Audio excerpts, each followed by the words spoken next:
प्यारे दोस्तों, कहानी शुरू करने से पहले आप हमारे चैनल को सब्सक्राइब करें और घंटी के निशान को जरूर दबाएं ताकि जब भी हम कोई नई कहानी लाएं तो वह सबसे पहले आप तक पहुंचे। अगर आपको नींद नहीं आती या मन बेचैन रहता है तो ये कहानी सिर्फ और सिर्फ आपके लिए है। तो अब अपने कमरे की सारी लाइट्स बंद कर लीजिए, आराम से लेट जाइए, अपने शरीर को बिल्कुल ढीला छोड़ दीजिए और अपनी सांसों को महसूस कीजिए। न ज्यादा तेज न बहुत धीमी, बस वैसे ही जैसे ठंडी हवा धीरे से चेहरे को छूती है। अब हर चिंता, हर सोच को एक एक करके बाहर निकाल दीजिए। आप और हम बस इस पल में हैं। अब तैयार हो जाइए, क्योंकि हम लेकर आए हैं एक ऐसी कहानी जो सिर्फ सुनने के लिए नहीं, महसूस करने के लिए है। सर्दी अपने पूरे जोर पर थी। हवा इतनी ठंडी थी कि सांस लेते ही सीने में चुभन होती। हर घर की छत पर ओस जम चुकी थी। खेतों में पाला पड़ गया था और सरसों के फूल ठंड से झुक गए थे। रात का सन्नाटा ऐसा था कि किसी के चलने की आहट भी बहुत दूर तक सुनाई दे जाती। गांव का नाम था सुखपुर, लेकिन इस सर्दी में किसी के चेहरे पर सुख नहीं था। पिछले महीने से पूरे गांव में एक ही चर्चा थी, 2 खतरनाक चोर जो रात को आते हैं और सबको डरा कर चले जाते हैं। लोग कहते थे वो आते हैं बिना आवाज के और जाते हैं किसी निशान के साथ। किसी के घर से बर्तन गायब हुए तो किसी के यहाँ पैसे। पर हैरानी की बात यह थी कि कई बार उन चोरों ने गरीब घरों के आंगन में खाना, दाल या गुड़ रखकर चले गए।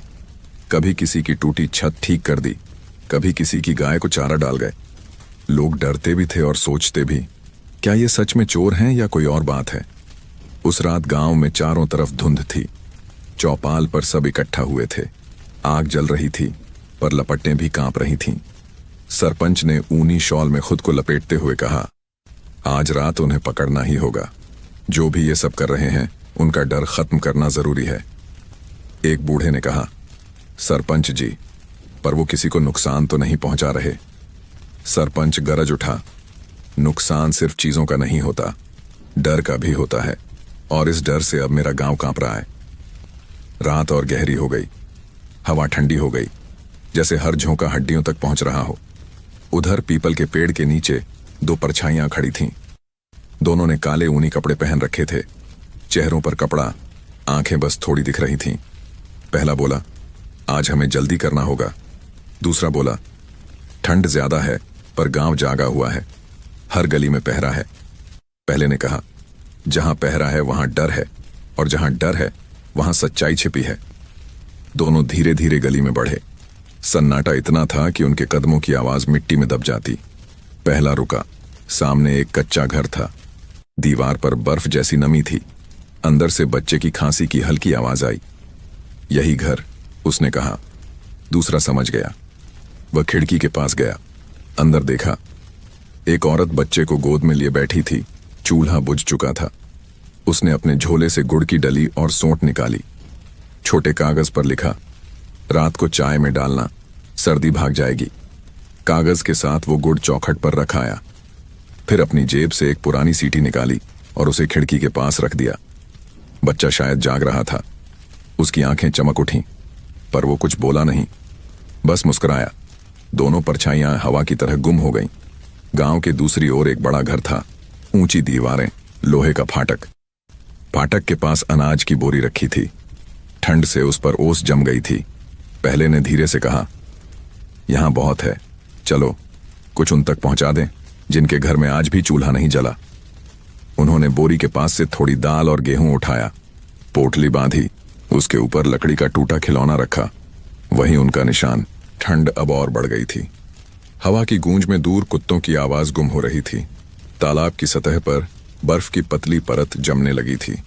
दोनों वहीं पहुंचे। दूसरा बोला, कल अगर बर्फ बढ़ी तो पुल फिसलेगा। पहला बोला, सुबह से पहले रस्सियां बांध देंगे ताकि कोई गिरे नहीं। अचानक पीछे से किसी के कदमों की आवाज आई। दोनों पलटे। धुंध में 4 साए नजर आए, हाथों में टॉर्च, कमर पर डंडे। कौन है वहां? आवाज आई। पहले ने दूसरे का हाथ पकड़ा। शांत रहो, ये सिर्फ डराने आए हैं। टॉर्च की रोशनी पास आई। दोनों धीरे धीरे पीछे हटे और एक टूटी दीवार से अंदर जा पहुंचे। पुरानी हवेली में। हवेली की हवा और भी ठंडी थी। फर्श बर्फ जैसा था। संदूक की कतारें धूल में ढकी थीं। पहले ने एक खोला, खाली, पर ढक्कन के अंदर लाल मोम की मुहर लगी थी। वो मुहर पहचान में आई, वही सरपंच की थी। दूसरा बोला, तो यही कारण है सबका डर, ये सब उसी का खेल है। पहले ने गहरी सांस ली। सच हमेशा सर्दी की तरह होता है, पहले जमता है फिर फटता है। उसी पल बाहर से एक आवाज आई, भागो, हवेली में कोई है। दोनों ने एक दूसरे को देखा और दीवार की ओट में छिप गए। पहले ने अपनी जेब से कागज निकाला। उस पर लिखा था, सरपंच की मुहर से जमीनें बेचने की तैयारी। उसने कागज संदूक में रख दिया और बोला, अब जो खोजेगा सच पाएगा। दोनों पीछे के रास्ते से निकल गए। धुंध और भी घनी हो गई थी। सांसों से धुआं निकलता और गायब हो जाता। पहला बोला, हम डर नहीं हैं। दूसरा बोला, हम ठंड में जलती आखिरी उम्मीद है। दूर चौपाल पर टॉर्च की रोशनी चमक रही थी। सर्द हवा में किसी ने सीटी बजाई, वही सीटी जो बच्चे की खिड़की पर रखी थी। गांव के ऊपर धुंध गहराती गई, पर अब उसमें एक नया सवाल घुल गया था। क्या सच में दो खतरनाक चोर गांव के दुश्मन थे, या गांव की आखिरी रोशनी? सुबह की धूप तो आई, पर ठंड का असर कम नहीं हुआ। ओस की बूंदें छतों से टपक रही थीं और खेतों पर बर्फ जैसी परत जमी थी। धुंध अभी भी गांव के चारों ओर जमी थी, जैसे किसी ने सफेद चादर से सब ढक दिया हो। लोग अपने हाथों में अंगीठी लिए चौपाल की तरफ बढ़ रहे थे। हर चेहरे पर एक ही सवाल था, क्या उन चोरों को पकड़ा गया? चौपाल के बीचों बीच आग जल रही थी, पर आग की लपटें भी ठंड के आगे कमजोर लग रही थीं। सरपंच मोटी ऊनी चादर में लिपटा बैठा था। उसके दाएं बाएं दो चौकीदार खड़े थे, जिनके हाथ लाल हो चुके थे ठंड से। सरपंच ने भारी आवाज में कहा, रात फिर वही हुआ। हवेली में कोई गया था। मेरे आदमी ने सीटी की आवाज सुनी, लेकिन जब पहुंचे तो सब खाली। वहां बस एक कागज मिला। वो रुका, फिर अपनी जेब से एक मुड़ा तुड़ा कागज निकाला। कागज पर लाल मोम की मुहर थी, वही जो हवेली के संदूक में भी लगी थी। लोग फुसफुसाने लगे, ये तो सरपंच की मुहर जैसी है। हाँ, वही तो। फिर हवेली में कैसे पहुंची? सरपंच का चेहरा सख्त हो गया। उसने कहा, कोई मेरे नाम का इस्तेमाल कर रहा है, गांव को उलझाने के लिए। फिर उसने ऊंची आवाज में कहा, आज रात से हर गली में पहरा होगा, कोई बाहर नहीं निकलेगा। अगर कोई दिखे तो पकड़कर चौपाल लाओ। भीड़ में बैठे बूढ़े हरिराम ने धीरे से कहा, सरपंच जी, लेकिन वो लोग किसी को नुकसान नहीं पहुंचा रहे। कल रात मेरे घर के बाहर कोई गुड़ और दाल रख गया। मेरे पोते की खांसी के लिए दवा भी थी। लोग हरिराम को देखने लगे। सरपंच ने गुस्से में कहा, डर फैलाना भी गुनाह है। जो इस डर को जिंदा रखेगा वो भी दोषी है। हवा और ठंडी हो गई। आग की लपटें धीमी हो गईं। सबके होंठ नीले पड़ने लगे। एक जवान किसान ने कहा, पर सरपंच जी, अगर वो सच में चोर हैं तो कुछ लेते क्यों नहीं? सिर्फ गरीबों के घर को छोड़कर क्यों जाते हैं? सरपंच ने कोई जवाब नहीं दिया, बस आग में लकड़ी डालते हुए बोला, क्योंकि वो चालाक हैं, लोगों को अपनी तरफ करने की कोशिश कर रहे हैं। भीड़ में फुसफुसाहट और तेज हो गई। एक औरत बोली, मुझे तो लगता है वो कोई और है, जिनका मकसद अलग है। सरपंच ने तिरछी नजर डाली, बहुत ज्यादा सोचो मत। सर्दी में डर फैलता है और डर में लोग सच्चाई भूल जाते हैं। उसी वक्त चौकीदार भागते हुए आया। उसका चेहरा ठंड और घबराहट से लाल था। सरपंच जी, वह हाँफते हुए बोला, आपके गोदाम की पिछली दीवार टूटी है, अंदर की 3 बोरियां गायब हैं। सब दंग रह गए। सरपंच चिल्लाया, क्या कहा? चोरी मेरे ही गोदाम से? लोगों की नजरें अचानक बदल गईं। कोई बोला, शायद वही 2 चोर। दूसरा बोला, पर वो तो अमीरों से लेते और गरीबों को देते हैं, अब तो सही निशाना लगाया। सरपंच ने गुस्से में कहा, चुप रहो, जो भी ये कर रहा है मैं उसे नहीं छोड़ूंगा। वो अपने साथियों के साथ गोदाम की ओर चल पड़ा। बाकी लोग पीछे पीछे हो लिए। गोदाम गांव के कोने पर था। वहां की मिट्टी पर अब भी बर्फ की हल्की परत जमी थी। दीवार का एक कोना टूटा था और नीचे मिट्टी पर पैर के निशान साफ दिख रहे थे। ठंड की वजह से मिट्टी सख्त थी, इसलिए निशान नहीं मिटे। किसान ललन बोला, देखो सरपंच जी, ये कदम बाहर की ओर जा रहे हैं। दूसरा बोला, और यहां देखो, कुछ दाने गिरे हैं, लगता है बोरियों में अनाज था।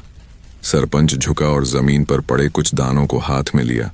वो चावल नहीं थे, वो छोटे छोटे धातु के टुकड़े थे, जैसे किसी औजार या हथियार का हिस्सा। वो ठंडे थे पर चमक रहे थे। भीड़ में सरगर्मी फैल गई। अरे, ये तो अनाज नहीं है।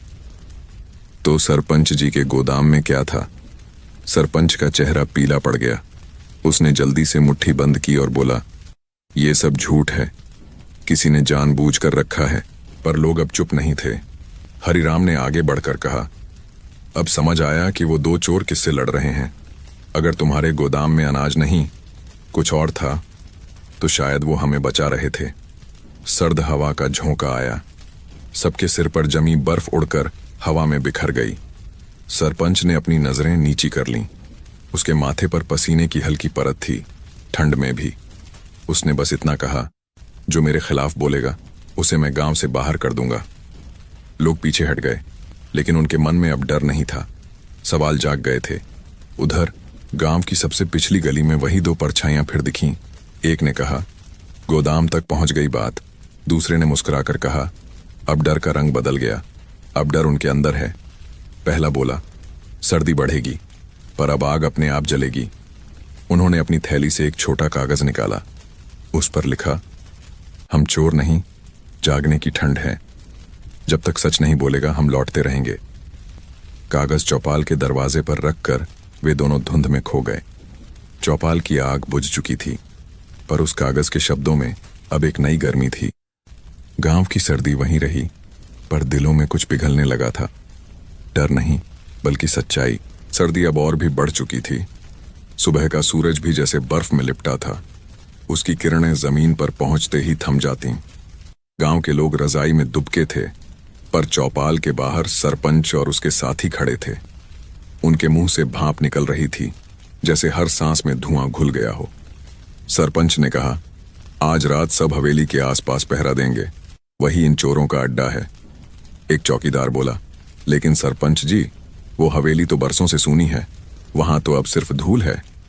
सरपंच ने तिरछी नजर डाली, सिर्फ धूल नहीं, बहुत कुछ और भी है। लोग आपस में फुसफुसाने लगे। हवेली गांव के छोर पर थी, जहां कभी जमींदार का परिवार रहता था।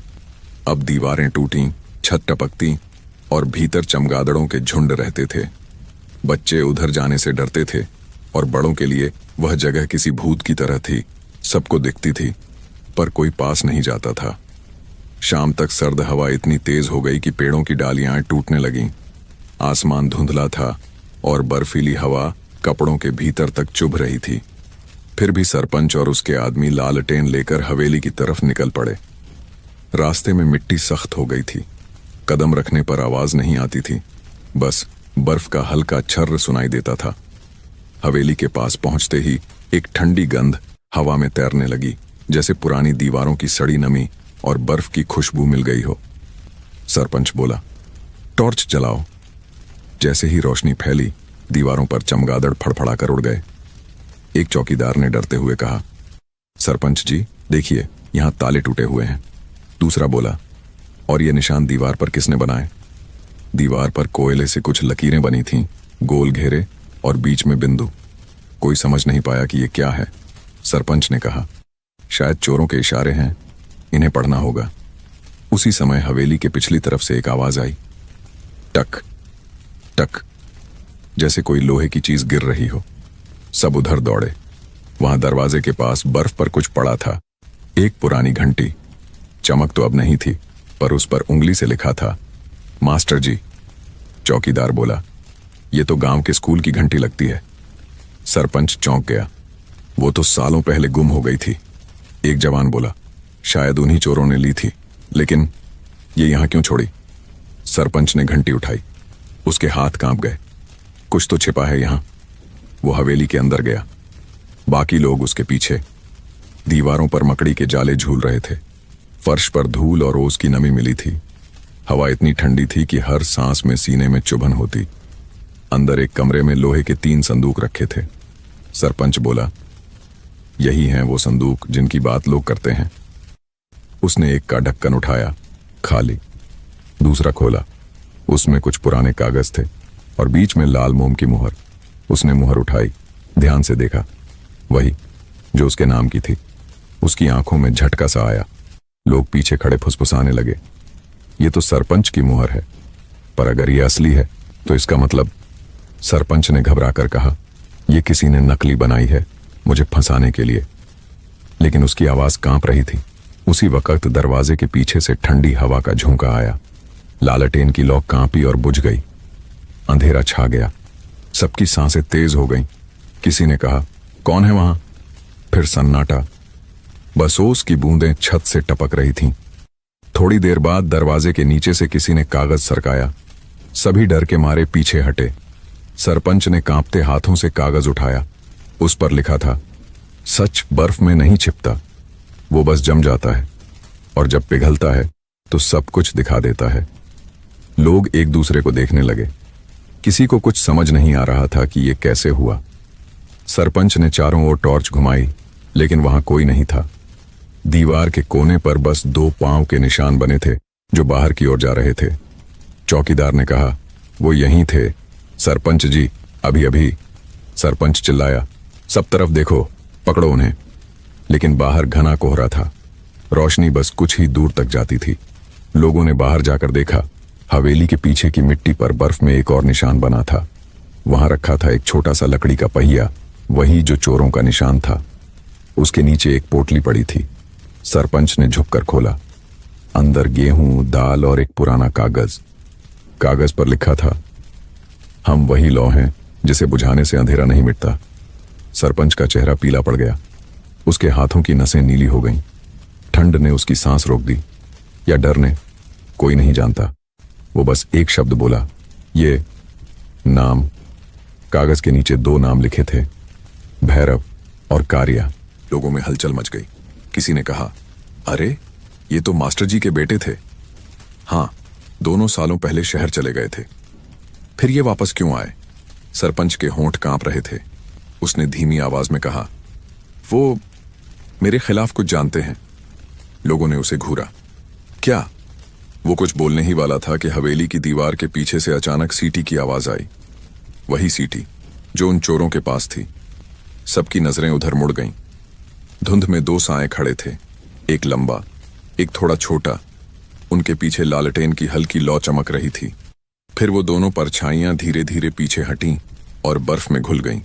बस हवा रह गई और उनके छोड़े हुए शब्द गूंजते रहे। सच ठंडा है, लेकिन जलता है। रात फिर उतर आई थी। ठंड इतनी तेज थी कि सांस लेते ही नथुने जलने लगे। हवा बर्फ की तरह सीधी गालों पर लग रही थी। गांव के ऊपर मोटी धुंध की चादर थी और हर घर के दरवाजे पर लालटेन कांपती लौ की तरह लटक रही थी। लोग अब सड़कों पर कम ही निकलते थे। बच्चों को माहें जल्दी सुला देती। चौपाल पर आज फिर आग जलाई गई थी, पर हवा इतनी तेज थी कि लौ बार बार झुक जाती। सरपंच की आंखों के नीचे काले घेरे थे। पिछली रात हवेली में जो हुआ, उसने उसकी नींद छीन ली थी। वो चौपाल पर बैठा था, ऊनी चादर में लिपटा, पर उसके चेहरे पर पसीने की हल्की परत थी। पास बैठे हरिराम ने पूछा, सरपंच जी, क्या सोच में डूबे हैं? सरपंच बोला, कुछ नहीं, बस ठंड ज्यादा है। हरिराम बोला, ठंड तो सबको लग रही है, पर आप जैसे कांप रहे हैं वैसा किसी को नहीं देखा। सरपंच ने सिर झुका लिया। उसकी नजर सामने जलती आग पर थी, जो कभी कभी भड़क उठती और फिर राख में बदल जाती। वो बोला, आज रात हवेली के पास कोई नहीं जाएगा। जो जाएगा वो वापस नहीं लौटेगा। भीड़ में सन्नाटा फैल गया। ठीक उसी समय हवा का तेज झोंका आया। धुंध चौपाल में घुस आई। लालटेन की लौ कांपी और बुझ गई। सभी ने एक दूसरे को देखा। किसी ने कहा, कहीं वो दोनों फिर तो नहीं आ गए? सरपंच ने तुरंत कहा, लालटेन जलाओ। जैसे ही नई लौ जली, धुएं की परत ऊपर उठी, पर वो धुआं सिर्फ आग का नहीं था, वो कहीं और से आ रहा था। गांव के पश्चिमी हिस्से की तरफ से काला धुआं हवा में फैल रहा था। एक युवक भागता हुआ आया। सरपंच जी, हवेली की तरफ से आग उठ रही है। सरपंच ने घबरा कर कहा, आग? हवेली में? वो तुरंत खड़ा हुआ और भीड़ उसके पीछे चल पड़ी। रास्ते में ठंड और तेज होती गई। पेड़ों से बर्फ के टुकड़े गिर रहे थे। हवा में राख की गंध थी। जब सब हवेली पहुंचे तो देखा, आंगन के बीचों बीच लाल लपटें उठ रही थीं। धुआं आसमान तक जा रहा था। पर अजीब बात यह थी कि हवेली के आसपास की बर्फ पिघली नहीं थी, बस आग का एक गोल घेरा बना था। लोग चिल्लाने लगे, पानी लाओ, मिट्टी डालो। पर हवा इतनी ठंडी थी कि पानी के छींटे जमीन पर गिरते ही जम जाते। सरपंच ने डरते हुए कहा, यह कैसी आग है जो ठंड में भी जल रही है? भीड़ में से किसी ने कहा, देखो, कोई छाया हिल रही है। सभी ने नजर उठाई। धुएं के बीच दो परछाइयां दिखीं। दोनों हवेली की छत पर खड़ी थीं। हवा से उनके कपड़े लहरा रहे थे। एक ने हाथ में लालटेन पकड़ी थी, जिसकी लौ काली दिख रही थी। लोगों के शरीर ठिठक गए। किसी की हिम्मत नहीं हुई बोलने की। सरपंच ने कांपती आवाज में कहा, कौन हो तुम? छत से आवाज आई, वो जिनसे तुम डरते हो, और डर ही हमारा रास्ता है। दूसरी परछाई ने कुछ फेंका। वो चीज सीधे चौपाल के चौकीदार के पास गिरी। वो एक पुरानी नोटबुक थी, आधी जली हुई। उस पर लिखा था, मास्टर जी की डायरी। लोगों ने देखा, पन्ने अधजले थे, लेकिन कुछ शब्द साफ पढ़े जा सकते थे। सरपंच ने गांव की जमीनें गिरवी रखीं। बच्चों के स्कूल के पैसे हवेली के संदूक में छिपाए गए। हवा फिर चली और लालटेन की लौ अचानक बुझ गई। जब रोशनी लौटी तो छत खाली थी। दोनों परछाइयां गायब थीं। सरपंच ने झुककर डायरी उठाई। उसके हाथ कांप रहे थे। भीड़ में हलचल मच गई। किसी ने कहा, अब तो साफ है सरपंच जी, ये चोर नहीं है, ये हमें सच्चाई दिखाने आए हैं। दूसरा बोला, मास्टर जी के बेटे हैं ये, वही जो बरसों पहले शहर चले गए थे। सरपंच ने गुस्से में डायरी को जमीन पर पटका। सब झूठ है। पर पन्ने हवा में उड़ गए। कुछ पन्ने जलती राख में गिरे और जलने लगे। पर एक पन्ना उड़कर सरपंच के पैरों पर आकर गिरा। उस पर लिखा था, जो डर फैलाता है उसका सच सबसे पहले जलता है। भीड़ अब खामोश थी। सबकी नजरें सरपंच पर थीं।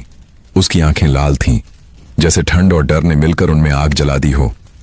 वो बोला, जिसने ये सब किया है वो अगर मेरे सामने आया तो उसे जिंदा नहीं छोड़ूंगा। इतना कहकर वो घर की ओर चला गया। लोग वहीं खड़े रहे। हवेली की आग अब धीमी पड़ रही थी। धुएं की गंध हवा में अब भी थी, पर उसमें कुछ नया था, जैसे जलती सच्चाई की खुशबू। रात का आखिरी पहर था। गांव में हर घर के दरवाजे पर बर्फ जम चुकी थी, मगर उस बर्फ के बीच एक चीज चमक रही थी। हर घर के बाहर किसी ने लालटेन रखी थी और उसकी लौ पूरी रात जलती रही। लोग कहते हैं, उस रात गांव में ठंड जरूर थी, पर डर पहली बार थोड़ा कम हुआ।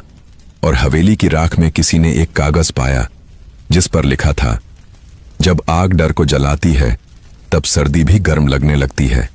सुबह की धूप आई तो जमीन पर बर्फ की पतली परत चमक रही थी।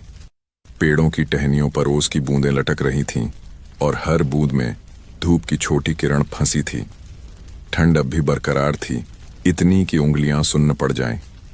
गांव में पिछली रात की चर्चा हर किसी की जुबान पर थी। कोई कह रहा था, हवेली की आग अपने आप लगी थी, तो कोई कहता, नहीं, वो दोनों चोरों ने ही लगाई थी। लेकिन एक बात पर सबका मन ठहर गया था, मास्टर जी की डायरी। बच्चे तक ये कहानी सुन रहे थे। कोई पूछता, माँ, मास्टर जी कौन थे? माँ कहती, वो जो हमें लिखना पढ़ना सिखाते थे बेटा, जिनकी घंटी की आवाज से सुबह होती थी।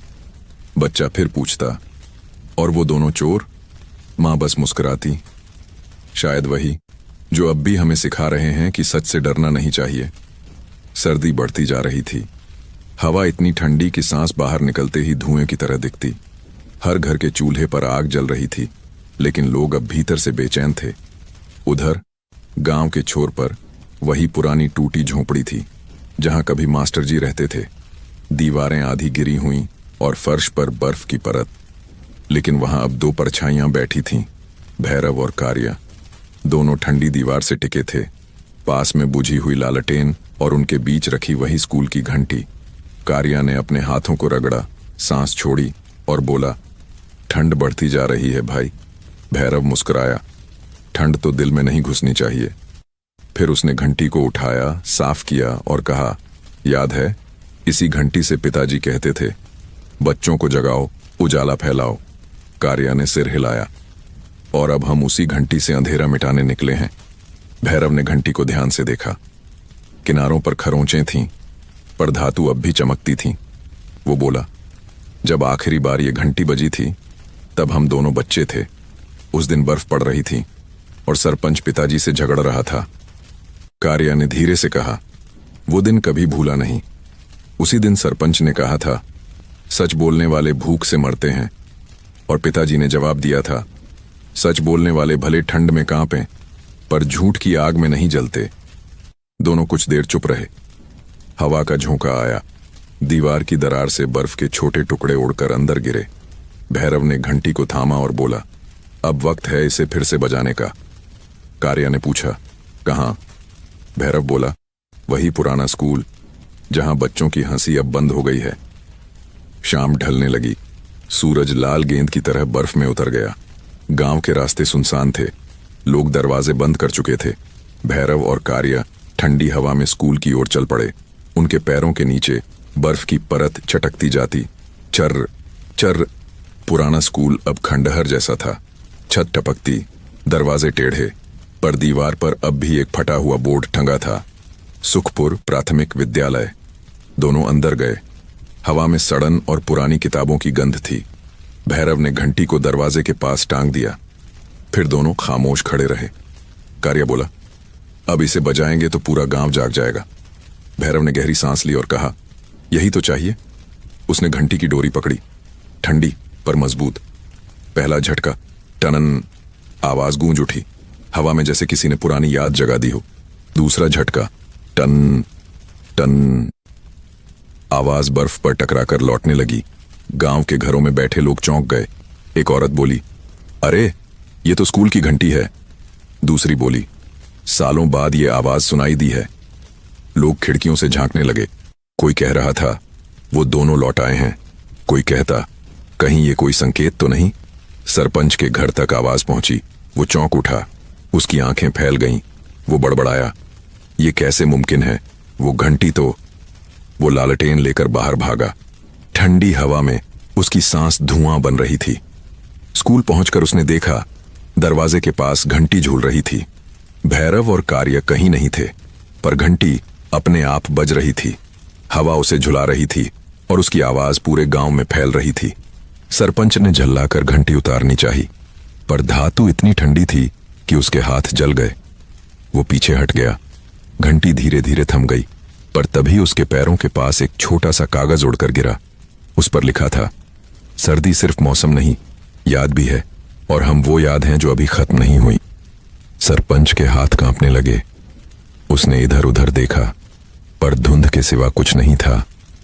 दूर किसी ने सीटी बजाई, वही सीटी जो पहली रात सुनी गई थी। आवाज धीरे धीरे हवा में गुम हो गई। गांव के लोग अपने घरों से बाहर निकल आए।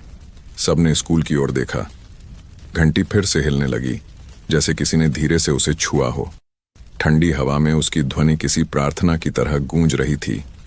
सच को जमने मत दो, उसे जगाए रखो। और उसी रात से गांव में एक नई बात फैल गई। जब भी सर्दी बढ़ती है और धुंध छा जाती है, स्कूल की घंटी अपने आप बजती है। कोई कहता, भैरव और कार्य फिर लौट आए, और कोई कहता, वो कहीं नहीं गए, बस हवा में मिल गए। ठंड का मौसम अब अपने चरम पर था, पर उस दिन आसमान का रंग कुछ अलग था। धूप गायब थी और हवा में नमी बढ़ गई थी। खेतों के ऊपर काली बादल की परतें छा रही थीं। लोग हैरान थे। सर्दी के बीच यह अचानक बारिश का इशारा किस बात का था? दोपहर तक आसमान गहरा हो गया। हवा तेज चलने लगी और शाम होते होते बूंदें गिरने लगीं। बर्फीली बारिश जो जमीन को भी सुन्न कर दे। हर घर की छत टपकने लगी। खिड़कियों के पीछे बच्चे सिमट कर बैठे। चूल्हे के पास बूढ़ियाओं ऊन बुन रही थीं और आग के पास अपने हाथ सेंक रही थीं। चौपाल पर आग जलाना भी मुश्किल था। लकड़ियां गीली हो चुकी थीं। सरपंच ने ऊंची आवाज में कहा, सब अपने घर चले जाओ, रात को कोई बाहर नहीं निकलेगा। लोगों ने उसकी बात मानी, पर भीतर ही भीतर सबको लग रहा था कि कुछ बड़ा होने वाला है। बारिश अब तेज हो चुकी थी। हवा में ठंड और नमी का मिश्रण किसी डर की तरह चुभ रहा था। रात के करीब 10 बजे गांव के उस छोर से सीटी की आवाज आई। वही पुरानी धातु वाली सीटी, पहले धीमी, फिर जोर से। फूह! सरपंच का चेहरा सफेद पड़ गया। वो बोला, फिर आ गए। गांव के 2-3 जवान टॉर्च लेकर बाहर निकले, पर बारिश इतनी तेज थी कि रोशनी कुछ ही दूर तक जाती। तालाब की तरफ से पानी की गड़गड़ाहट सुनाई दे रही थी। वहां तक पहुंचने वाला रास्ता अब कीचड़ से भर गया था। गांव के किनारे एक पुल था, पत्थर का, पर बहुत पुराना। वहीं से पानी का बहाव सबसे तेज होता। भैरव और कारिया उस पुल के पास खड़े थे। उनके कपड़े भीग चुके थे, पर चेहरों पर कोई डर नहीं था। भैरव बोला, आज पानी बढ़ेगा, अगर पुल टूट गया तो नीचे के घर बह जाएंगे। कारिया ने सिर हिलाया, रस्सियां तैयार हैं, बस थोड़ी देर में बांध देता हूं। दोनों ने ठंडे पानी में उतरकर पुल के खंभों से मोटी रस्सियां बांधना शुरू किया। पानी इतना ठंडा था कि पैरों की त्वचा सुन्न पड़ गई। बारिश की बूंदें चेहरे पर चुभतीं, पर दोनों डटे रहे। तभी बिजली चमकी। सफेद रोशनी ने आसमान और धरती को पल भर के लिए एक कर दिया, और उसी रोशनी में भैरव ने कुछ देखा। पुल के दूसरी ओर एक आदमी खड़ा था। उसके हाथ में लालटेन थी। बारिश में उसकी लौ कांप रही थी। भैरव ने आंखें सिकोड़कर देखा। वो सरपंच है। सरपंच पानी के ऊपर बने रास्ते की तरफ बढ़ रहा था। उसकी आवाज आई, तुम दोनों रुक जाओ। तुम सोचते हो मैं नहीं जानता तुम कौन हो। भैरव ने ठंड में कांपती आवाज में कहा, जानते तो हो ही सरपंच जी, तभी तो छिपते रहे। कारिया ने रस्सी कसते हुए कहा, हमसे लड़ने नहीं, खुद से लड़ने का वक्त आ गया है। सरपंच हंस पड़ा, तुम दोनों बच्चों को लगता है कि इस गांव को बचा लोगे। इस बारिश में खुद बच जाओ तो बड़ी बात है। इतना कहकर उसने अपने हाथ की लालटेन फेंक दी, सीधी पुल के नीचे। तेज हवा चली और पुल के नीचे का बांध हिलने लगा। भैरव ने तुरंत कहा, कारिया, बांध कसो। दोनों ने अपने शरीर की पूरी ताकत लगा दी। रस्सी पुल के खंभों से कसकर बंधी, पर पानी की धार और तेज हो गई। लहरें अब उनके घुटनों तक पहुंच गई थीं। उधर गांव की ओर से कुछ लोग भागते हुए आए। हरिराम ने दूर से चिल्लाया, पुल टूट रहा है। लोगों के चेहरे डर से जम गए, पर उसी वक्त दोनों भाइयों की परछाइयां पुल के ऊपर दिखीं, जैसे ठंड और तूफान के बीच दो ज्वालाएं जल रही हों। भैरव ने चिल्लाकर कहा, किसी को मत आने दो, रस्सी बांध दी है, अब बहाव नहीं बढ़ेगा। हरिराम की आंखें नम हो गईं। वो बोला, तुम कौन हो बेटा? आवाज आई, हम वही हैं जिन्हें तुम चोर कहते हो, पर हमारा काम चोरी नहीं, बचाना है। बारिश और तेज हो गई। बिजली की गरज से आसमान फटने जैसा लगा। सरपंच अब भी पुल के किनारे खड़ा था, पर अचानक उसका पैर फिसला। वो पानी में गिर पड़ा। भैरव ने बिना सोचे छलांग लगा दी। पानी की धार बहुत तेज थी, पर उसने सरपंच का हाथ पकड़ लिया। दोनों पानी में बहने लगे। कारिया ने रस्सी पकड़ी और जोर से खींचा। दोनों किनारे के पास आए। भैरव ने सरपंच को बाहर धकेल दिया, पर खुद बहाव में फंस गया। लोग दौड़े, रस्सी फेंकी, पर तब तक भैरव पानी में गुम हो चुका था। सिर्फ उसका मफलर पुल की रेलिंग में फंसा रह गया। बरसात थमने लगी, पर आसमान अब भी रो रहा था। सरपंच जमीन पर पड़ा कांप रहा था। हरिराम उसके पास आया, बोला, जिसे तुम चोर कहते थे उसने तुम्हारी जान बचाई। सरपंच की आंखों से आंसू निकल पड़े। सुबह जब बारिश रुक गई तो तालाब के किनारे एक लकड़ी की पेटी बहकर आई। लोगों ने खोला। अंदर एक घंटी थी और उसके साथ एक कागज। कागज पर लिखा था, पानी ठंडा था पर मन गर्म था, डर को बहा लाना जरूरी था। गांव के लोग घंटी को चौपाल में रखकर बोले, अब ये घंटी सिर्फ बच्चों के लिए नहीं बजेगी, यह हर सर्दी हमें याद दिलाएगी कि डर से बड़ी कोई ठंड नहीं।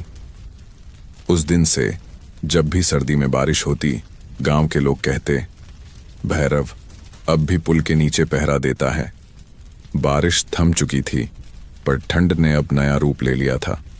हवा में नमी घुल चुकी थी, जो हड्डियों तक उतर जाती। आसमान हल्का नीला और धुंधला था। गांव के रास्तों पर जगह जगह कीचड़ था और उसमें जमी बर्फ की परत चमकती थी।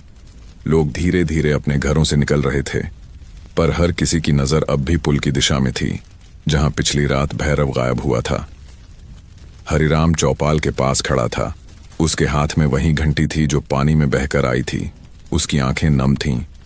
वो बुदबुदाया, जिसे सबने चोर समझा वही गांव का रखवाला निकला। चौपाल के पास ही सरपंच बैठा था, कंबल में लिपटा, पर कांपता हुआ। ठंड उसके शरीर में कम और मन में ज्यादा उतर चुकी थी। उसने कहा, भैरव को खोजो, चाहे जैसा हो गया हो, उसे ढूंढो। लोग नदी किनारे गए, तालाब का किनारा खंगाला, पर भैरव नहीं मिला। बस उसका मफलर मिला, जो अब भी भीगा हुआ था। गांव अब दो हिस्सों में बंट चुका था।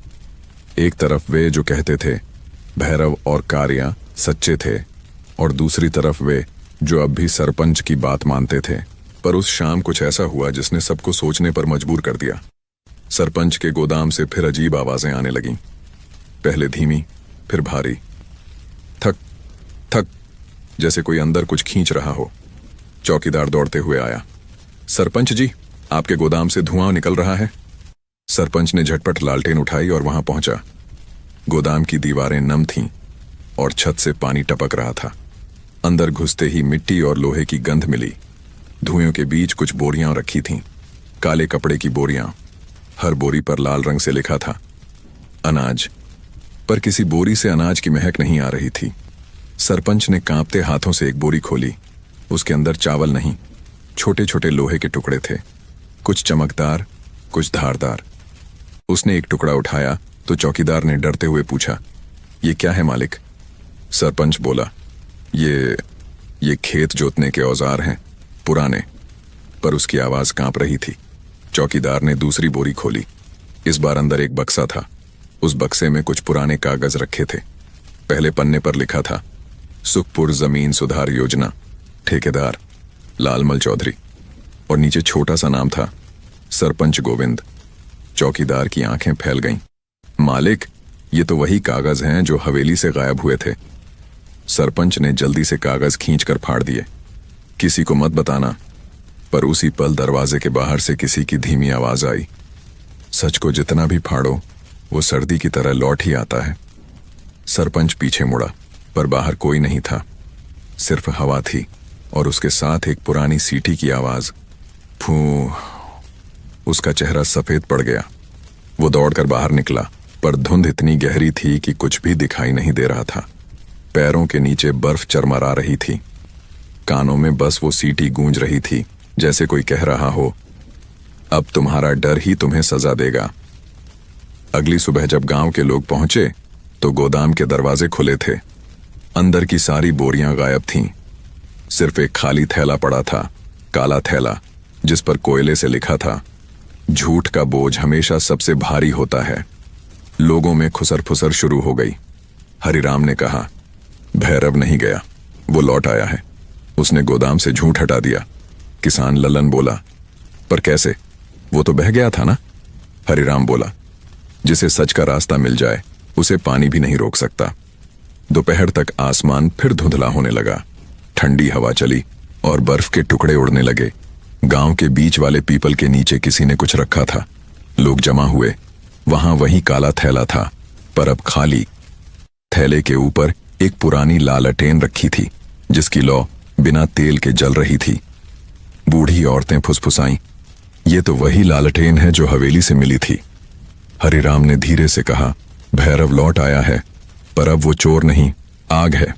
सूरज ढलने लगा। धुंध और गहरी हो गई। सरपंच अपने घर में बंद था। उसके कानों में बार बार सीटी की आवाज गूंज रही थी। वो डर से आंखें बंद कर लेता, पर जब खोलता तो दीवार पर किसी ने कोयले से लिखा मिलता, काले थैले का बोझ हल्का कर दो, वरना सर्दी और बढ़ जाएगी। उसकी सांस तेज हो गई। उसने घर की खिड़की से बाहर झांका। सामने दो साए खड़े थे। बारिश की परत उन पर फिसल रही थी और उनकी आंखें चमक रही थीं। वो चीखा, दूर रहो, पर हवा ने उसका शब्द निगल लिया। दोनों परछाइयां कुछ देर वहीं खड़ी रहीं, फिर मुड़कर बर्फ में खो गईं। सिर्फ उनकी छोड़ी हुई सीटी की गूंज रह गई, धीमी, ठंडी, पर साफ। हम लौटते रहेंगे जब तक सच्चाई बोल नहीं उठती। उस रात गांव में फिर किसी ने आग नहीं जलाई। लोग कहते हैं सर्दी तो अब भी वही है, पर डर अब सरपंच के घर में रहता है। रात का आसमान धुंध से भरा था। चांद पूरा था, पर उसकी रोशनी भी बर्फ की परत में खो गई थी। गांव में सन्नाटा था। बस हवा की सीटी और पेड़ों की सरसराहट सुनाई दे रही थी। हर घर के अंदर लोग रजाई में सिमटे थे, पर किसी को नींद नहीं थी। सबके मन में एक ही सवाल था, वो दोनों कौन हैं जो डर को भी ठंड से ज्यादा ठंडा बना देते हैं। उधर गांव से दूर उस पुराने जंगल के किनारे दो आकृतियां चल रही थीं, भैरव और कार्य। उनके कपड़े गीले थे, चेहरों पर थकान थी, पर आंखों में वही पुरानी चमक थी, जैसे अंधेरी रात में जलती दिया की लौ। भैरव की सांस भारी थी, लेकिन आवाज ठहरी हुई। कार्य, अब गांव हमें पहचान गया है। कार्य बोला, पहचान गया या डर गया? भैरव मुस्कुराया, डर और पहचान एक जैसे ही तो होते हैं, बस नाम अलग होता है। दोनों एक चट्टान पर बैठ गए। सामने जमी हुई जमीन पर बर्फ की हल्की परत थी। भैरव ने अपने हाथों को रगड़ा, सांस छोड़ी और बोला, याद है भाई, यही जंगल वो जगह है जहां पिता हमें पढ़ाने लाते थे। कहते थे, यहां शांति है, यहां शब्दों की गूंज सुनी जा सकती है। कार्य की आंखें भीग गईं। हाँ, और वहीं पहली बार हमने उनकी किताब में वो पन्ना देखा था जिसमें लिखा था कि सरपंच ने स्कूल के पैसे हड़प लिए। भैरव की मुट्ठी भींच गई। अगर पिताजी ने वो बात चौपाल पर न कही होती तो शायद वो जिंदा रहते। कार्य ने कहा, वो दिन मैं भूल नहीं सकता जब सर्दी की उसी रात उन्हें लोगों ने घर से खींचकर बाहर निकाला था और कहा था, झूठे मास्टर। भैरव की आंखों से आंसू गिरे और तुरंत बर्फ पर जम गए। तू जानता है कार्य, भैरव ने कहा, उस दिन पिताजी की आंखों में आंसू नहीं थे। वो बस बोले थे, सच को मारोगे तो वो हवा बन जाएगा, हर सर्दी में लौटेगा। और देख, अब हम वही हवा बन गए हैं। कार्य चुप रहा। उसके होंठ कांप रहे थे, शायद ठंड से या याद से। कुछ देर तक दोनों चुप बैठे रहे। हवा की सरसराहट में पुराने दिनों की बातें जैसे गूंजने लगीं। भैरव बोला, जब पिता गए हम गांव छोड़कर चले गए। सोचा था शहर जाकर नई जिंदगी शुरू करेंगे, पर वहां भी ठंड वही मिली, रिश्तों की, लोगों की। कार्य बोला, हाँ, वहां किसी ने पूछा ही नहीं कि हम कौन हैं, बस नाम सुना, मास्टर जी के बेटे, और दरवाजा बंद कर लिया। भैरव ने मुस्कुराते हुए कहा, और अब जब हम लौटे हैं तो अपने नाम से नहीं, अपने काम से पहचान बना रहे हैं। कार्य बोला, हमने किसी से बदला नहीं लिया, बस वो वापस किया जो उनका हक था, अनाज, दवा, कंबल, और डर उन्हीं के लिए छोड़ा जिन्होंने हमें ठुकराया। हवा का झोंका चला, लालटेन की लौ कांप उठी। भैरव ने कहा, अब सरपंच को सच का सामना करना ही होगा। गोदाम के कागज, हवेली की मुहर और मास्टर जी की डायरी, सब कुछ धीरे धीरे सामने आ जाएगा। कार्य ने सिर उठाकर आसमान की ओर देखा। लेकिन भैरव, तूने अपनी जान खतरे में डाल दी। पुल के नीचे बहाव इतना तेज था, तू बच कैसे गया? भैरव हल्का सा मुस्कुराया, शायद सर्दी ने खुद मुझे बचाया। पानी इतना ठंडा था कि सांस रुक गई, पर बहाव मुझे किनारे पर फेंक गया। जब आंख खुली तो आसमान में बिजली चमक रही थी, और तभी मुझे लगा अब हमारा काम अधूरा नहीं रहेगा। कार्य की आंखें चमक उठी। तो तू जिंदा है क्योंकि सच्चाई ने तुझे छोड़ा नहीं। भैरव बोला, हाँ, और अब गांव को डर से आजाद करना है। ठंडी हवा के बीच दोनों उठे। उनके पैरों के नीचे बर्फ चटक रही थी। भैरव बोला, आज रात आखिरी निशान छोड़ेंगे, ऐसा निशान जो गांव की आंखें खोल देगा। कार्य ने पूछा, कहां? भैरव बोला, वहीं चौपाल के बीचों बीच जहां पिताजी को झूठा कहा गया था। गांव में उसी समय सरपंच अपने कमरे में बेचैन था। दीवारों पर हर जगह सीटी की गूंज सुनाई देती। वो बुदबुदाया, अब तो सब खत्म हो गया, ये दोनों मुझे चैन से मरने भी नहीं देंगे। उसकी पत्नी बोली, आपने जो किया उसका डर अब लौट रहा है। सरपंच ने गुस्से से कहा, मैंने गांव के लिए किया। पत्नी ने शांत स्वर में कहा, अगर गांव के लिए किया होता तो लोग आज आपके साथ होते। बाहर हवा तेज हो गई थी। धुंध ने चौपाल को ढंक लिया था। अचानक किसी ने वहां एक लालटेन रखी जिसकी लौ हरी थी। गांव के कुछ लोग देखने पहुंचे। लालटेन के नीचे एक पत्र रखा था। कागज पर लिखा था, मास्टर जी के बेटे लौट आए हैं, पर सज्जा उनका नहीं, तुम्हारी है। जो डर फैलाता है वही सर्दी में सबसे पहले जमता है। गांव में हलचल मच गई। सरपंच वहां पहुंचा। उसने लालटेन उठाई, पर लौ अचानक बुझ गई। उसी क्षण हवा में दो परछाइयां दिखीं, एक लंबी एक छोटी। उनकी आंखों में आग थी। सरपंच पीछे हट गया। भैरव की आवाज आई, पिताजी ने कहा था, झूठ की सर्दी कभी सूरज नहीं देखती। अब तुम्हारा सूरज डूब चुका है। इतना कहकर दोनों धुंध में घुल गए। सिर्फ घंटी की हल्की टन टन सुनाई दी, जैसे मास्टर जी की कक्षा फिर शुरू हो गई हो। सुबह जब सूरज निकला तो चौपाल के बीच लिखा था, भैरव और कार्या चोर नहीं, सर्द हवा के रखवाले हैं। उस दिन गांव के लोगों ने पहली बार महसूस किया कि ठंड अब भी थी, पर डर नहीं था। हवा वहीं थी, पर उसमें सच्चाई की गर्मी घुल चुकी थी। सर्दी अब गांव के हर कोने में उतर आई थी। सुबह का धुंधलका ऐसा था कि 5 कदम आगे कुछ भी दिखाई नहीं देता था। लोग जब चूल्हा जलाते तो धुआं और धुंध आपस में घुलकर एक सफेद दीवार बना देते। हवा में बर्फ की बूंदें थीं, इतनी ठंडी कि सांस लेते ही सीने में चुभन होती। गांव अब पहले जैसा शांत नहीं रहा था। हर गली में कोई न कोई चर्चा चल रही थी। भैरव और कार्य अब भी हैं, वो हमें बचा रहे हैं। नहीं, वो कुछ बड़ा करने वाले हैं। सर्दी की इस सुबह जब पूरा गांव ओस से भीग चुका था, तभी दूर से एक आवाज आई, सीटी की आवाज। धीरे, फिर तेज, फिर धीरे, जैसे कोई संदेश दे रहा हो। पहले तो सबने सोचा ये किसी बच्चे की शरारत होगी, पर कुछ ही देर में वही सीटी एक साथ 4 दिशाओं से सुनाई दी। पूरा गांव चौकन्ना हो गया। सरपंच अपने घर के बरामदे में बैठा था। वो कंबल में दुबका आग के पास बैठा था। सीटी की आवाज सुनते ही उसने चौंक कर सिर उठाया। उसका चेहरा डर से सख्त हो गया। वो बड़बड़ाया, फिर शुरू हो गया, ये संकेत है। उसने तुरंत अपने चौकीदारों को बुलाया। पूरा गांव देखो, पता लगाओ ये आवाज कहां से आ रही है। पर चौकीदारों को सिर्फ ठंडी हवा और धुंध मिली। सीटी की आवाज कभी पास से आती, कभी दूर से, जैसे हवा के साथ खेल रही हो। गांव के बीचों बीच चौपाल पर लोग जमा हो गए। हरिराम ने कहा, यह कोई चेतावनी है। हर सर्दी में यह आवाज कुछ कहती है। एक किसान बोला, पिछली बार सीटी के बाद पुल टूटा था, अब क्या होगा। दूसरा बोला, शायद अब झूठ टूटेगा। ठीक उसी वक्त चौपाल के पास खड़े पीपल के पेड़ से एक लालटेन नीचे गिरी। सब डरकर पीछे हटे।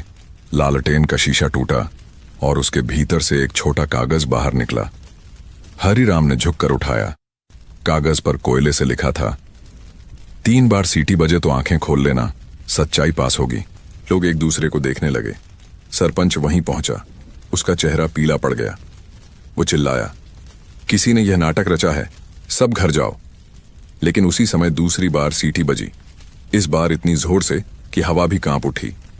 धुंध और घनी हो गई। लालटेनें बुझने लगीं और तभी चौपाल के ठीक पीछे की दीवार पर एक छाया उभरी। 2 आकृतियां, एक लंबी और एक थोड़ी छोटी। लोगों ने डरकर एक साथ सांस रोक ली।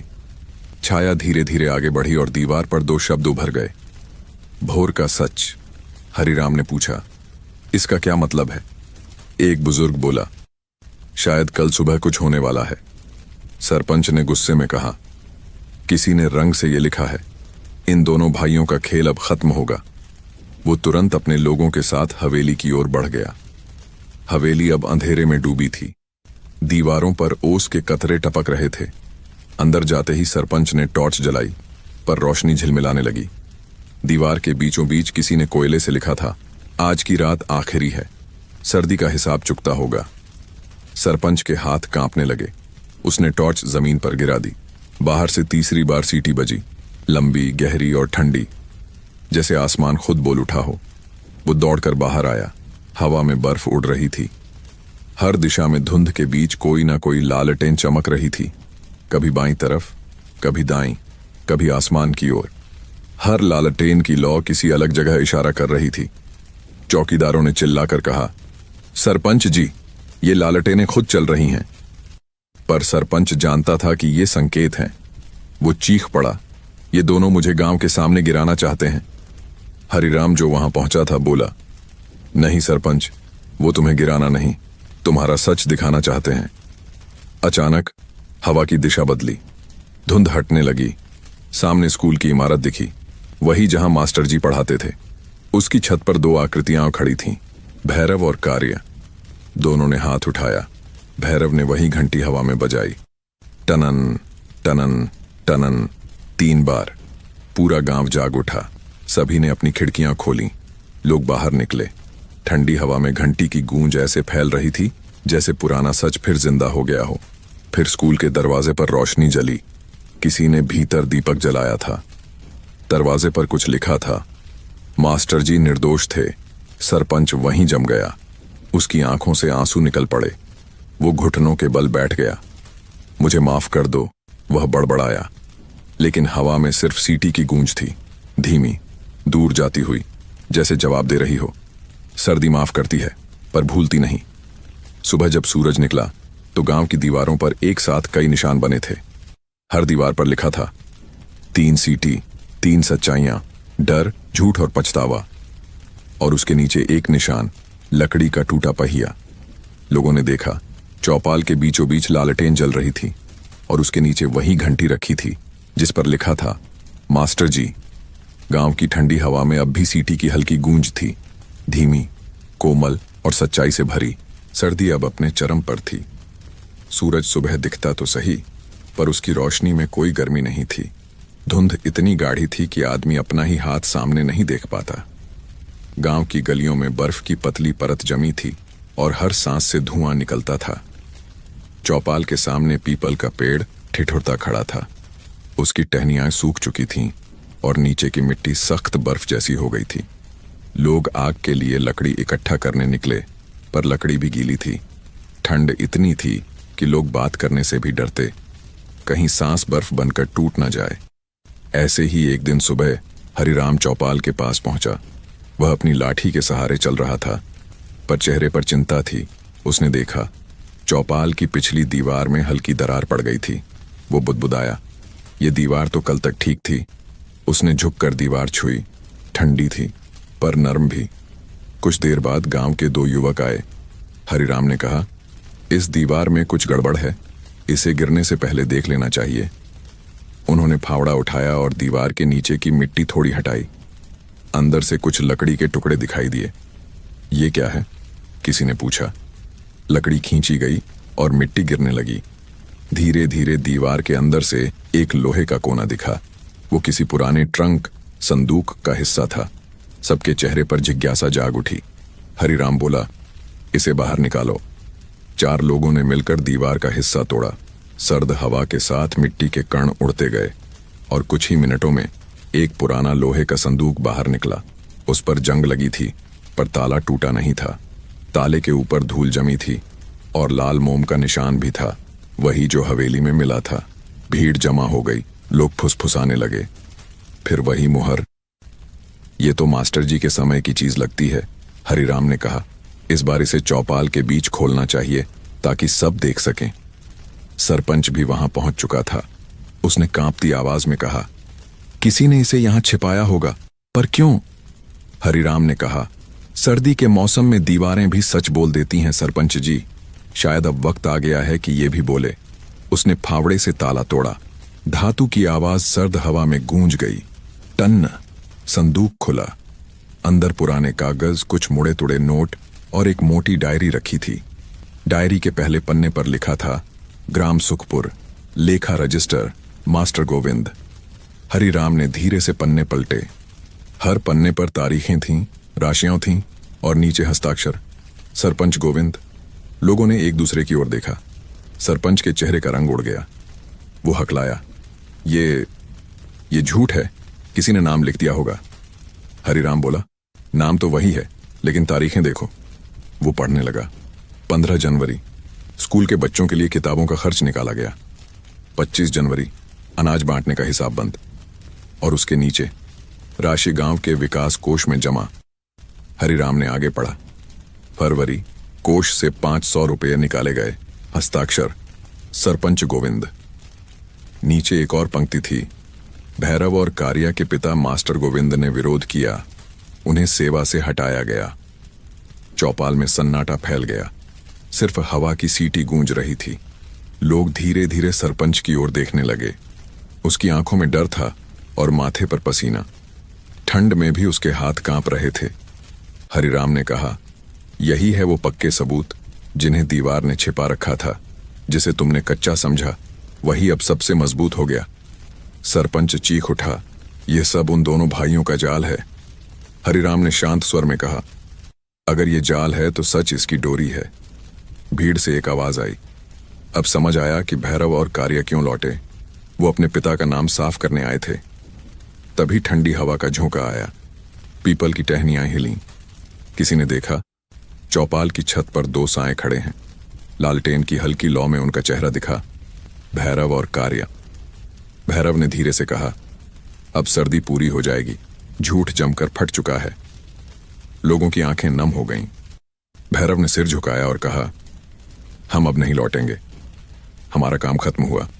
पिताजी का नाम अब बर्फ में नहीं, हवा में है, साफ और ठंडी। सरपंच कुछ कहना चाहता था, पर शब्द उसके होंठों से बाहर नहीं आए। वो बस जमीन पर गिर पड़ा। भैरव और कार्य धीरे धीरे धुंध में खो गए। सिर्फ घंटी की हल्की टन-टन सुनाई दी, जैसे मास्टर जी फिर से कक्षा में हाजिरी ले रहे हों। सुबह जब गांव वालों ने चौपाल की दीवार देखी तो वहां कोयले से लिखा था, कच्ची दीवारें भी सच को रोक नहीं सकती। उस दिन सूरज की किरण थोड़ी गर्म थी और गांव की हवा पहली बार मीठी लगी। सर्दी अब भी थी, लेकिन डर पिघल चुका था। सर्दी अपनी आखिरी सांसों में थी, पर अब भी इतनी कि पानी छूते ही उंगलियां सुन्न पड़ जाए। आसमान हल्का धुंधला था, सूरज की किरणें जैसे बर्फ की परतों में फंस गई हों। गांव के लोग अब पहले से शांत थे, मगर उनके मन में अब भी सवालों की ठंड बाकी थी। भैरव और कार्य को किसी ने फिर नहीं देखा, लेकिन उनके छोड़े निशान अब भी गांव की दीवारों पर चमक रहे थे। उस सुबह हरिराम ने चौपाल के पीछे के पुराने कुएं को देखा। वो कुआं बरसों से सूखा था। लोग उसे भूखा कुआं कहते थे, क्योंकि उसमें डालो तो आवाज भी नहीं लौटती थी।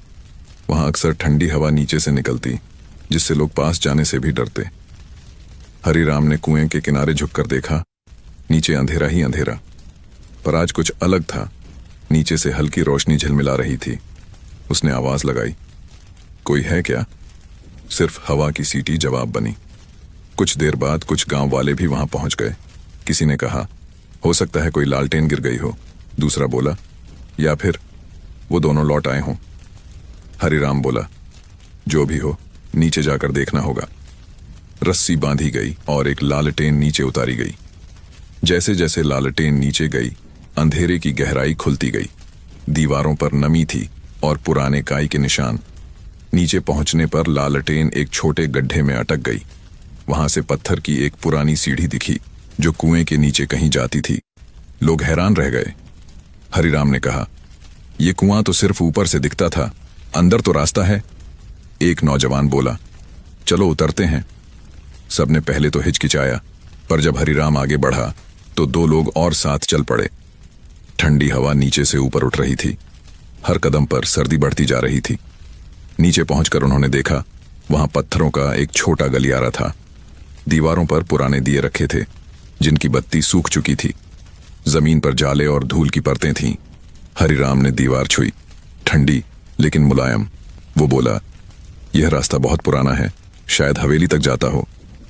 जैसे ही उन्होंने कुछ कदम आगे बढ़ाए, सामने दीवार पर कोयले से लिखा मिला, यह रास्ता डर से नहीं, सच्चाई से निकलता है। तीनों चौंक गए।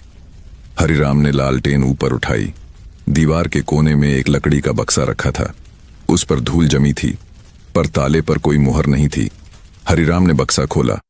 अंदर पुराने कागज, कुछ सिक्के और एक कपड़े में लिपटी चीज थी। कपड़ा हटाते ही सबके होश उड़ गए। वो मास्टर जी की लकड़ी की छड़ी थी, वही जो वो स्कूल में हर बच्चे को सीधा चलना सिखाने के लिए रखते थे। छड़ी के नीचे एक छोटा कागज रखा था। हरिराम ने पढ़ा, जिस दिन सच्चाई दबे उसी दिन उसे दफनाने वालों के नाम लिख लेना, ताकि इतिहास गवाह रहे। हरिराम की आंखें भर आईं। उसने कहा, यह तो मास्टर जी की लिखावट है। दूसरा आदमी बोला, तो क्या मास्टर जी यहीं? हरिराम ने सिर झुका लिया। शायद हां, उन्हें यहीं लाकर छिपाया गया होगा। ऊपर से हवा का तेज झोंका आया। कुएं की दीवारों में गूंज उठी, फूं, जैसे कोई पुराना नाम पुकार रहा हो। हरिराम ने लालटेन को कसकर थामा। अचानक एक जगह दीवार थोड़ी ढही और उसके अंदर से कुछ लकड़ी के तख्त गिरे। वहां एक और छिपा कक्ष था। उन्होंने सावधानी से देखा। अंदर कुछ पुरानी थैलियां थीं। हर थैली पर लिखा था, विद्यालय निधि। थैलियों में पुराने नोट और रजिस्टर थे। हर एक पन्ने पर वही मुहर, सरपंच गोविंद। हरिराम समझ गया, यही वो धन था जो स्कूल के नाम पर गायब हुआ था।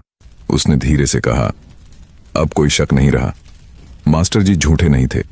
झूठ तो वो था जो चौपाल पर बोला गया था। ऊपर खड़े लोग आवाज दे रहे थे, हरिराम, नीचे क्या मिला? हरिराम ने उत्तर दिया, सच मिला, और वो भी ठंडा नहीं, जिंदा। तीनों लोग ऊपर लौटे।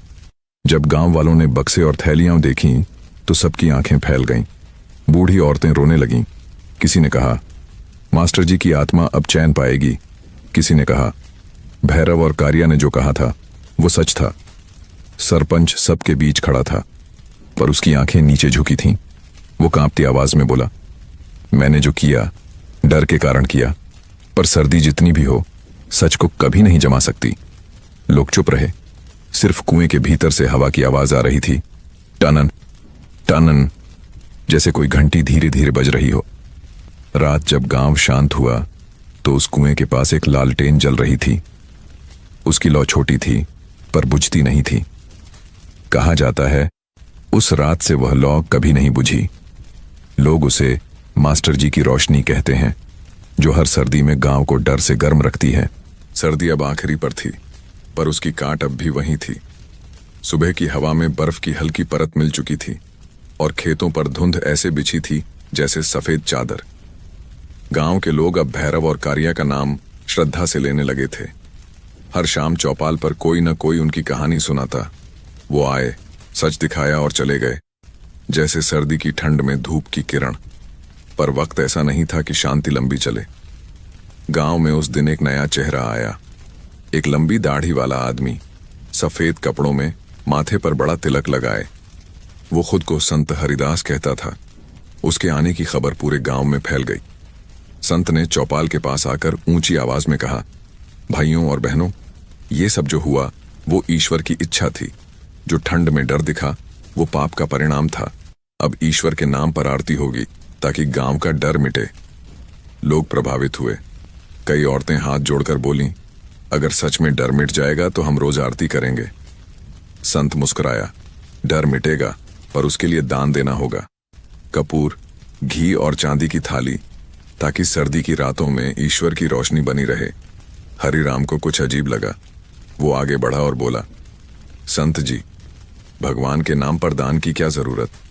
अगर सच्चाई हमारी रक्षा करती है तो उसे पैसे क्यों चाहिए? संत ने मुस्कुराते हुए कहा, सच भी तब तक चलता है जब तक दीपक में तेल होता है भाई। लोगों में दो राय बनने लगी। कुछ ने कहा, संत जी सही कहते हैं, डर भागेगा। कुछ ने कहा, यह तो नया तरीका है डर को बेचने का। शाम होते होते चौपाल पर बड़ा दिया जलाया गया। ठंडी हवा में कपूर की गंध फैल गई। संत हरिदास ने आरती शुरू की। जय भयहरण बाबा की, जय सर्दी विनाशक प्रभु की। उसकी आवाज गहरी थी, पर आंखों में एक अजीब चमक थी। भीड़ मंत्रमुग्ध थी। उसी वक्त अचानक हवा तेज हुई। दिया बुझा और धुएं की परत उठी। धुएं में दो परछाइयां दिखीं, भैरव और कार्य की। संत ठिठक गया। लोगों ने भी देखा। हवा में एक हल्की सीटी गूंजी, वही जानी पहचानी आवाज। संत ने कांपते हुए कहा, ये अपशकुन है, ये राक्षस हैं। हरिराम बोला, नहीं, ये वही हैं जिन्होंने झूठ को जलाया था और अब झूठ की आरती रोकने आए हैं। संत घबराकर पीछे हटा। उसने कहा, मैं तो गांव की रक्षा के लिए आया हूं। तभी धुंध में से आवाज आई, रक्षा सच से होती है, सौदे से नहीं। हवा और ठंडी हो गई। कपूर की गंध मिट गई। लोगों ने देखा, दिया अपने आप फिर जल उठा, पर इस बार लौ शांत थी और उसके पास एक कागज रखा था। हरिराम ने झुककर पढ़ा, जो डर को बेचता है वो भगवान का नहीं, लालच का भक्त होता है। संत हरिदास का चेहरा उतर गया। उसने जल्दी से अपना थैला उठाया और बोला, मैं झूठा नहीं, ये सब भ्रम है। लेकिन भीड़ अब समझ चुकी थी। लोगों ने रास्ता छोड़ दिया और संत धीरे धीरे गांव से बाहर चला गया। सर्द हवा फिर गांव में गूंजने लगी। हरिराम ने कहा, अब ये आरती नहीं, सच्चाई की लौ है। लोगों ने उस दिए के पास बैठकर प्रार्थना की। सर्दी आए, झूठ आए, पर सच कभी न बुझे। रात गहराती गई। ठंडी हवा में घंटी की हल्की टन-टन गूंजने लगी। लोगों ने ऊपर देखा। आसमान में दो तारे एक साथ चमक रहे थे। किसी ने कहा, भैरव और कारिया अब आसमान से चौपाल देख रहे हैं। दूसरा बोला, हाँ, वो अब डर नहीं, प्रकाश बन गए हैं। अगली सुबह जब सूरज निकला तो चौपाल की दीवार पर लिखा था, आरती सच की जलाओ ताकि सर्दी भी गर्म लगे। उस दिन गांव में पहली बार किसी ने आग नहीं जलाई, फिर भी सबको गर्मी महसूस हुई, क्योंकि हवा में सच्चाई की चमक थी जो किसी दीपक से कम नहीं थी। रात बहुत ठंडी थी, इतनी कि सांस लेते ही छाती में चुभन होती थी। आसमान में बादल नहीं थे, फिर भी चांद की रोशनी धुंध से छिपी थी। गांव की गलियां सुनसान थीं, बस कुत्तों के भौंकने की आवाज बीच बीच में गूंजती थी। लोग रजाई में दुबके थे, मगर नींद किसी को नहीं आ रही थी, क्योंकि उस रात हवा में कुछ बेचैनी थी, कुछ ऐसा जैसे सर्दी किसी नए राज को जन्म देने वाली हो। चौपाल पर हरिराम अकेला बैठा था। उसके पास वही लालटेन थी जो अब गांव के लिए सच की लौ बन चुकी थी। वो धीरे से बुदबुदा रहा था, भैरव, कार्य, अब तुम शांति में हो ना? इतना कहते ही दूर से हवा में एक धीमी सी टनन गूंजी। वो मुस्कुरा उठा, समझ गया तुम यहीं हो। पर तभी हवा का रुख बदला। दूर हवेली की दिशा में एक चमक उठी, पहले हल्की, फिर तेज, जैसे किसी ने आग जला दी हो। हरिराम खड़ा हो गया। हे भगवान, अब क्या हुआ? वो दौड़ते हुए हवेली की ओर भागा। पीछे से गांव के और लोग भी लालटेनें लेकर निकले। ठंडी हवा में दौड़ते हुए उनके पैरों से बर्फ उड़ रही थी। जब वे हवेली पहुंचे तो देखा आंगन के बीचों बीच आग लगी थी। पर अजीब बात यह थी कि आग सिर्फ एक जगह सिमटी थी। आसपास की चीजें, यहां तक कि सूखी लकड़ी भी नहीं जल रही थी। लाल लौ हवा में तैर रही थी और उसके बीच में दो आकृतियां दिखीं, भैरव और कार्या की। उनकी परछाइयां जैसे आग की लपटों से बनी हों। लोग ठिठक गए। हरिराम ने कांपती आवाज में कहा, भैरव, ये क्या है? हवा में एक स्वर उभरा, ये आग झूठ की राख मांग रही है। लोग एक दूसरे को देखने लगे। सरपंच, जो अब तक अपने घर में था, लालटेन लेकर दौड़ा चला आया। उसके चेहरे पर घबराहट थी। उसने चिल्लाकर कहा, फिर मेरा पीछा कर रहे हो तुम दोनों? लपटें ऊंची हुईं और आवाज आई, हम तुम्हारा नहीं, तुम्हारे पाप का पीछा कर रहे हैं। सरपंच का चेहरा लाल पड़ गया। वो गुस्से में बोला, मैंने गांव के लिए किया था सब। भैरव की परछाई बोली, गांव को बचाने के लिए नहीं, दबाने के लिए। आग की लपटें और ऊंची हुईं। लोग पीछे हट गए। हवेली की दीवारों पर पुराने कागज जलने लगे। मास्टर जी की पुरानी डायरी हवा में उड़कर लपटों में समा गई, पर जली नहीं, बस रोशनी में बदल गई। हरिराम बोला, भैरव, ये आग बुझ जाएगी ना? भैरव की आवाज आई, जब तक झूठ की आखिरी राख नहीं उड़ जाती तब तक ये सर्दी गर्म रहेगी। सरपंच ने डरकर अपनी आंखें बंद कर लीं। वो गिर पड़ा। उसके पास रखा उसका पुराना थैला आग के किनारे जा गिरा। थैले से कुछ पुराने नोट और दस्तावेज बाहर निकले, वही जिनसे गांव की जमीनें बेची गई थीं। आग की एक लपट आगे बढ़ी और उन कागजों को छू गई। कागज जलकर राख बन गए। धुआं ऊपर उठते ही हवेली की दीवार पर शब्द उभर आए, अब हिसाब बराबर। हरिराम ने देखा, सरपंच बेहोश था। उसके होंठों से एक ही वाक्य निकला, मास्टर जी, माफ कर दो। हवा धीरे धीरे थम गई। लपटें मंद पड़ने लगीं, और जब सबने ऊपर देखा तो भैरव और कार्य की आकृतियां धीरे धीरे धुएं में घुलने लगीं। भैरव की आवाज हवा में तैर गई, हम आग नहीं, सर्दी की आखिरी सांस थे। धीरे धीरे सब शांत हो गया। हवेली की आग बुझ चुकी थी। जहां आग जली थी वहां बस राख का एक छोटा सा ढेर रह गया था। हरिराम ने झुककर देखा, राख में एक छोटा सा धातु का टुकड़ा चमक रहा था। वो मास्टर जी की घंटी का हिस्सा था। उसने उसे उठाया, माथे से लगाया और कहा, अब गांव में कोई झूठ की आरती नहीं गाएगा। सुबह जब सूरज उगा तो आसमान साफ था। बर्फ की परत चमक रही थी, जैसे रात की राख सोने में बदल गई हो। लोगों ने देखा, हवेली की दीवार पर अब लिखा था, झूठ जल गया, अब डर नहीं लौटेगा। उस दिन गांव में किसी ने आग नहीं जलाई, फिर भी हर घर में गर्मी थी, क्योंकि सच अब राख से उठ चुका था। सुबह की धूप पहली बार नरम थी। कई हफ्तों बाद आसमान साफ था। धुंध की चादर जो गांव पर फैली थी अब धीरे धीरे उठने लगी थी।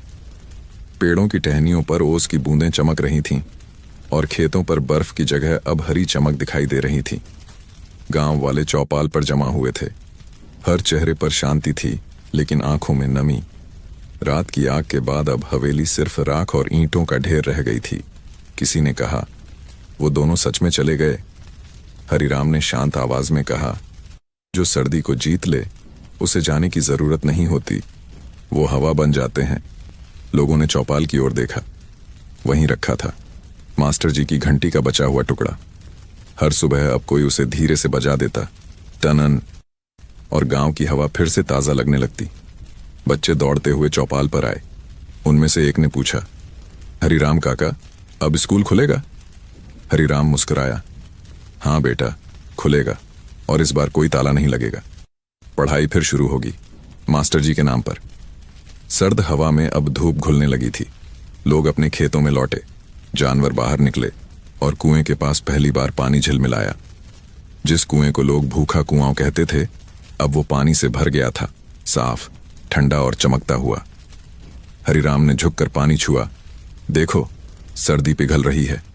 एक किसान बोला। भैरव और कारिया ने झूठ की राख से सच का पानी बना दिया। उसी वक्त हवा का झोंका आया।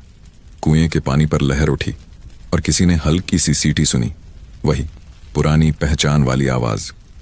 लोग मुस्कुराए। किसी ने कहा, वो अब भी यहीं है। दोपहर तक सूरज पूरा निकल आया। गांव की गलियां गर्म होने लगीं। लोगों ने अपने घरों के बाहर लालटेनें टांगी, पर इस बार लौ के लिए तेल नहीं डाला। वो लालटेनें अब स्मृति के प्रतीक थीं, जो सर्दी की अंधेरी रातों की गवाह बनी। शाम को चौपाल पर आरती नहीं, बल्कि बच्चों की पाठशाला लगी।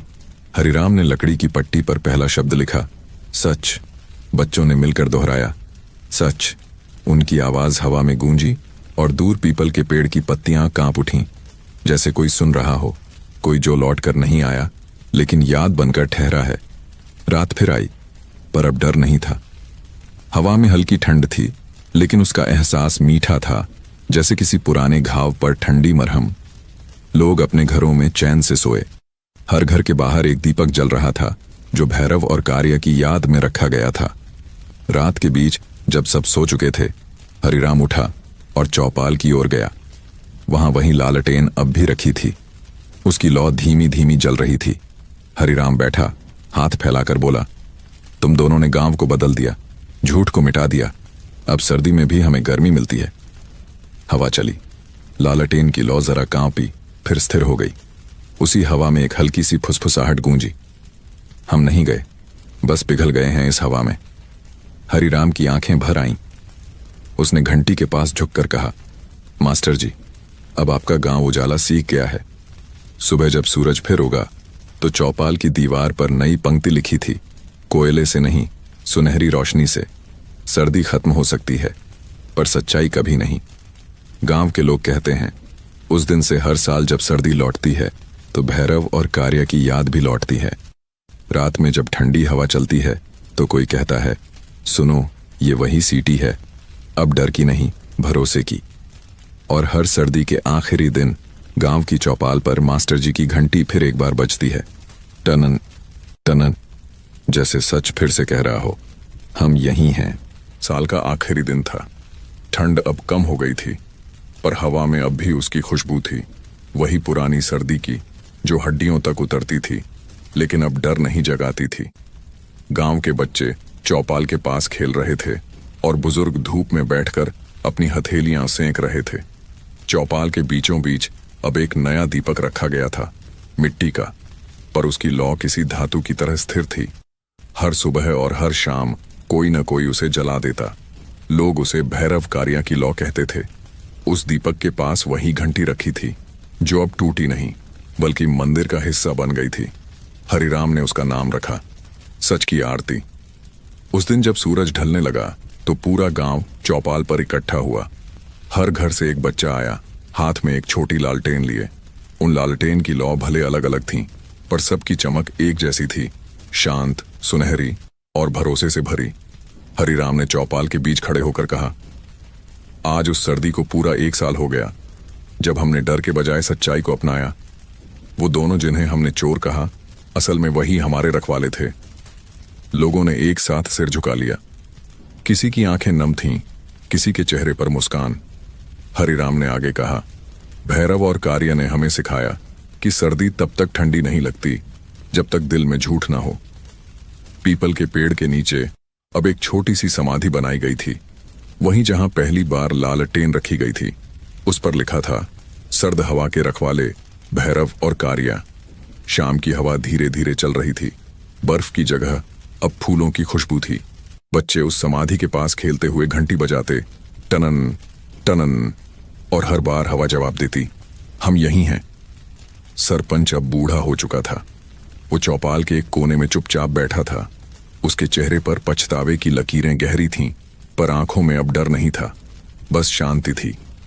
हरिराम उसके पास आया और बोला, सर्दी ने तुझे बहुत कुछ सिखाया है गोविंद।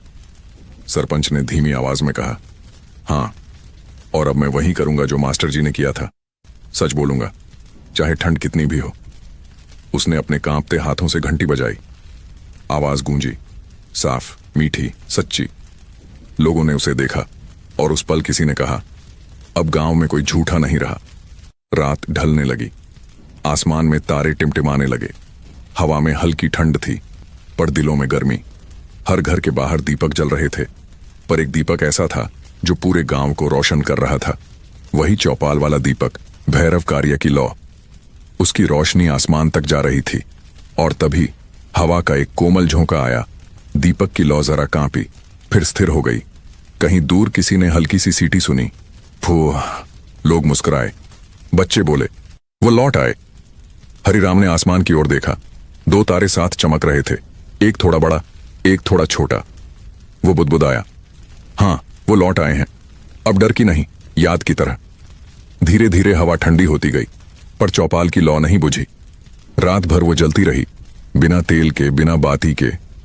लोगों ने कहा, ये वही लौ है जो सर्दी से नहीं डरती। सुबह जब सूरज उगा तो चौपाल के पास दीवार पर लिखा मिला। कोई नहीं जानता किसने लिखा, पर शब्द ऐसे थे जैसे खुद हवा ने उकेरे हों। हमने सर्दी देखी, डर भी देखा, पर सबसे बड़ा उजाला तब हुआ जब 2 चोर सच के रखवाले बन गए।